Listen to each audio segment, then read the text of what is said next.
ಬಾಗಲಕೋಟೆ ಜಿಲ್ಲೆ ಹುನಗುಂದ ಪಟ್ಟಣದ ಹಿರೇಹಳ್ಳದ ದಡದಲ್ಲಿರುವ ಮಹಿಬೂಬ ಹುಸೇನ ಸಾಬ ಸೂಳಿಭಾವ್ ಎಂಬುವರ ದ್ವಿಚಕ್ರ ವಾಹನಗಳ ದುರಸ್ತಿ ಕೆಲಸ ಕೈಗೊಳ್ಳುವ ತಗಡಿನ ಗ್ಯಾರೇಜ್ ಗೂಡಾಂಗಡಿಗೆ ದಿನಾಂಕ ಮಾರ್ಚ್ 9, 2025 ರಂದು ಬೆಳಗ್ಗೆ 6 ರಿಂದ 7 ಗಂಟೆ ಅವಧಿಯಲ್ಲಿ ಆಕಸ್ಮಿಕ ಬೆಂಕಿ ತಗುಲಿ ಅಂಗಡಿಯಲ್ಲಿರುವ ಹಳೆ ವಾಹನದ ಬಿಡಿಭಾಗಗಳು, ದ್ವಿಚಕ್ರ ವಾಹನ ದುರಸ್ತಿಗೆ ಬಳಸುವ ಪರಿಕರಗಳು, ಸಾಮಗ್ರಿಗಳು ಸೇರಿ ಇಡೀ ಗೂಡಂಗಡಿಯೇ ಬೆಂಕಿ ಕೆನ್ನಾಲಿಗೆಗೆ ಭಸ್ಮವಾಗಿರುವ ಅಗ್ನಿಯವಘಡದ ಘಟನೆ ಜರುಗಿದೆ. ಈ ಒಂದು ಘಟನಾ ಸ್ಥಳಕ್ಕೆ ವಿಪತ್ತು ನಿರ್ವಹಣೆಯ ಅಗ್ನಿಶಾಮಕ ದಳವು ಆಗಮಿಸಿ ಬೆಂಕಿ ನಂದಿಸಿದರೂ ಸಹ ಗ್ಯಾರೇಜಿನಲ್ಲಿರುವ ಪರಿಕರಗಳು ಮತ್ತು ಸರಂಜಾಮುಗಳು ಸೇರಿ ಇತರೆ ವಸ್ತುಗಳು ಸುಟ್ಟು ಕರಕಲವಾಗಿವೆ. ಈ ಒಂದು ಘಟನೆಯ ಬಗ್ಗೆ ಗ್ಯಾರೇಜ್ ಮಾಲೀಕ ಮಹಿಬೂಬರು ಮಾಧ್ಯಮ ಪ್ರತಿನಿಧಿಗಳೊಂದಿಗೆ ಮಾತನಾಡಿ ಮಾಹಿತಿ ನೀಡಿ ಕೇಳಲಾದ ಪ್ರಶ್ನೆಗಳಿಗೆ ಉತ್ತರಿಸಿದರು. ಇಲ್ಲಿ ತಾಲೂಕಾ ಆಡಳಿತ ಮತ್ತು ಪುರಸಭೆ ಕಾರ್ಯಾಲಯವು ಗಮನಿಸಬೇಕಾದ ಮುಖ್ಯ ಸಂಗತಿಯೆಂದರೆ ಬಿರುಬೇಸಿಗೆ ಇರುವುದರಿಂದ ಆಕಸ್ಮಿಕ ಬೆಂಕಿಯ ಅವಘಡಗಳು ಹಾಗೂ ಆ ಬೆಂಕಿಯಿಂದ ಕಾಡ್ಗಿಚ್ಚನಂತಹ ಭೀಕರ ಅಗ್ನಿಯವಘಡಗಳು ಸಂಭವಿಸದಂತೆ ಮುನ್ನೆಚ್ಚರಿಕೆ ಕೈಗೊಳ್ಳುವಂತೆ ಸರ್ಕಾರವು ನಿಯಮಾವಳಿಗಳು, ಮಾರ್ಗಸೂಚಿಗಳನ್ನು ಅನುಸರಿಸುವಂತೆ ಆದೇಶಿಸಿದೆ. ಹಾಗಾಗಿ ಸ್ಥಳೀಯಾಡಳಿತ ಮತ್ತು ಪುರಸಭೆ ಕಾರ್ಯಾಲಯವು ಜನವಸತಿ ಮತ್ತು ವಾಣಿಜ್ಯ ಪ್ರದೇಶಗಳಲ್ಲಿ ಸಂಗ್ರಹವಾಗುವ ಪ್ಲಾಸ್ಟಿಕ್, ಕಾಗದ, ಕಸಕಡ್ಡಿಯಂತಹ ವಿಪರೀತ ತ್ಯಾಜ್ಯವು ಪಟ್ಟಣದಾದ್ಯಂತ ಸಾರ್ವಜನಿಕರಿಂದೊಂದೇ ಸ್ಥಳದಲ್ಲಿ ಕಸವು ಸಂಗ್ರಹಗೊಳ್ಳದಂತೆ ಹಾಗೂ ವಿಲೇವಾರಿ ಮಾಡಿದ ತ್ಯಾಜ್ಯವು ಗುಡ್ಡೆರಾಶಿಯಾಗಿ ಎಲ್ಲೆಂದರಲ್ಲಿ ಬೀಸಹಾಕಿದ್ದರೆ ಧೂಮಪಾನಿ ವ್ಯಸನಿಗಳಿಂದಾಗಲಿ ಇಲ್ಲವೇ ಆಕಸ್ಮಿಕ ಅಗ್ನಿಯವಘಡಗಳು ಸಂಭವಿಸುತ್ತವೆ. ಹಾಗಾಗಿ ಅದೃಷ್ಟವಶಾತ್ ಇಂದು ಸುಟ್ಟು ಹೋದ ಗ್ಯಾರೇಜಿನಲ್ಲಿ ಸದ್ಯಕ್ಕೆ ಯಾವುದೇ ಪ್ರಾಣಹಾನಿಯಾಗಿಲ್ಲೆಂಬುದೇ ಸಮಾಧಾನಕರ ಸಂಗತಿಯಾಗಿದೆ. ಆ ಬೆನ್ನಲೆಯಲ್ಲಿ ಸಾರ್ವಜನಿಕರು ಮೈಮರೆಯದೆ ಸಂಗ್ರಹಿಸಿದ ಕಸವು ಸೂಕ್ತ ಸ್ಥಳಕ್ಕೆ ವಿಲೇವಾರಿಯಾಗಿದೆಯೋ ಅಥವಾ ಇಲ್ಲೆಂಬುದನ್ನು ಪರಿಶೀಲಿಸಿ ಸಂಬಂಧಪಟ್ಟ ಆಡಳಿತಕ್ಕೆ ತಿಳಿಸಿಕೊಡುವ ಕೆಲಸವಾಗಬೇಕೆಂಬುದೇ ಪರಿಸ್ಥಿತಿ ಎತ್ತಿ ತೋರಿಸುತ್ತದೆ. ಈ ಒಂದು ಘಟನಾ ಸ್ಥಳದಲ್ಲಿ ಹೆಚ್ಚಿನ ಸಂಖ್ಯೆಯ ಸಾರ್ವಜನಿಕರು ಉಪಸ್ಥಿತರಿದ್ದರು. Lokanayaka Kannada news bureau report Hungund.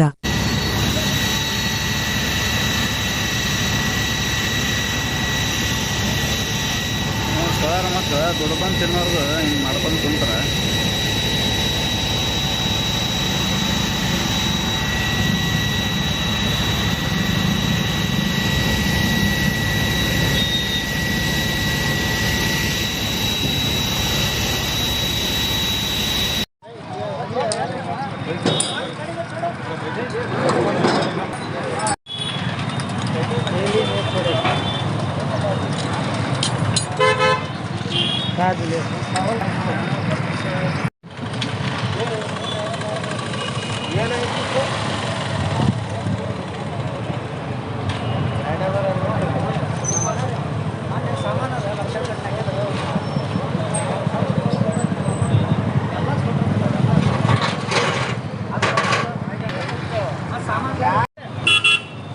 ಯಾವ ರೀತಿ ಆಗ್ತಿದ್ವು ಆ ಬೆಂಕಿ ಅವಘಡ, ಅದ್ರ ಬಗ್ಗೆ ಮಾಹಿತಿ ಕೊಡೋದು.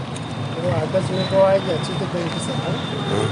ಇದರಲ್ಲಿ ಸುಮಾರು ಸಾಮಾನುಗಳು ಸ್ಪೇರ್ಗಳು ಇತ್ತು ಸರ್. ಗಾಡಿ ಪಂಚರ್ ಐತಿ ಸರ್. ಟೂಬು, ಟೈರ್, ಗಾಡಿ ಸಾಮಾನುಗಳು, ಪಾನ ಪಕ್ಕಳ ಎಲ್ಲ ಒಂದು 70-80 ಸಾವಿರ ರೂಪಾಯಿ ಕಿಮ್ಮತ್ತು ಹಾಕಿತ್ತು ಸರ್. ಎಷ್ಟು ಗಂಟೆಗೆ ಆಗಿತ್ತು? 6:30 ಸುಮಾರು ಆಗಿತ್ತು ಸರ್. ಇದು 6:30 ಸುಮಾರು ಹಚ್ಚಿ ಹೋಗ್ಯಾರ. ಯಾರು ಹಚ್ಚಾರಂತೀರಿ? ಯಾರು ಹಚ್ಚಾರ ಒಟ್ಟಾಗ ಗೊತ್ತಿಲ್ಲ ರೀ.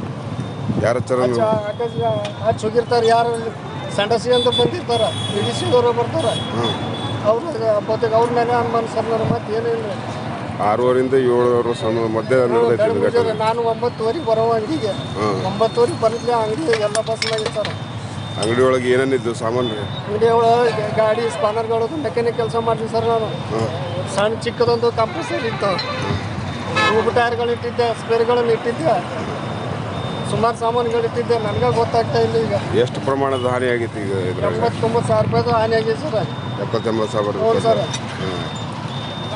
ಇದ್ರ ಬಗ್ಗೆ ಇಲ್ಲಿ ಅಕ್ಕಪಕ್ಕ ಯಾರಿಗಾರು ಕೇಳ್ಕೊಂಡ್ರೆ ಯಾರು ಹಚ್ಚಾರ ಏನು ಸರ್? ಇಲ್ಲಿ ಹೆಂಗೈತೆ ಮೊದಲಿಂದ ಅದೀನಿ ಸರ್. ಇಲ್ಲ ಅನ್ನಂಗಿಲ್ಲ ನಾನು.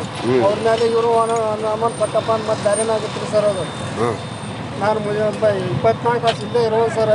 ಅಕಸ್ಮಾತ್ ಮುಂಚೆಲಿ ಬೆಳಗ್ಗೆ ಯಾರೋ ಹಚ್ಚಿ ಹೋಗ್ಬಿಟ್ಟಾರ. ನಾನು ಲಘು 9 ಗಂಟೆಗೆ ಬರೋ. ನಾನು ಈ ಥರ ಆಗಿತ್ತು ಸರ್. ಹೋದ ಸರ್ನು ಆಟ ಆಗಿತ್ತು, ಆಟಕ್ಕೆ ಮುಗಿಸ್ತಾರ ಅದು. ಇದು 2ನೇ ಸಾರಿ ಏನು ಇದು ಆಗಿದ್ದು? ಸರ್ ಹಚ್ಚಿದ್ದೀಗ. ನಿಮ್ಮ ಹೆಸರು? ಅವಾಗ ಏನಾಯ್ತು, 1,000 ಸ್ವಲ್ಪ ಸುಟ್ಟಿಟ್ಟು ಒಂದು 10-20 ಸಾವಿರ ರೂಪಾಯಿ ಅಷ್ಟ ಸುಟ್ಟಿದ್ದು ಸಾಮಾನು. ಈಗ ಏನೈತಾರೆ ಎಲ್ಲ ಈ ಅಂಗಡಿ ಸರ್ವನಾಶ ಆಗಿದೆ ಸರ್. ಇಲ್ಲಿ ಅಗ್ನಿಶಾಮಕ ದಳದವ್ರಿಗೆ ಎಷ್ಟು ರಿಪೋರ್ಟ್ ಬರ್ಕೊಂಡಾರ ಈಗ ಇದ್ರ ಬಗ್ಗೆ? ಅವರು 1.5 ಲಕ್ಷ ತನಕ ಬರ್ಕೊಂಡಾರ ಸರ್. 1.5 ಲಕ್ಷ ಅಂತ ಬರ್ದಾರ? ನಿಮ್ಮ ಹೆಸರು? ಮೈಬೂಬ್ ಸುಳಿವಾಳ್ ಸರ್. ಮೈಬೂಬ್ ಸುಳಿವಾಳ್. ಯಾವ್ದು ಇದಾವ ಊರ? ಇದಾವರು ಏನು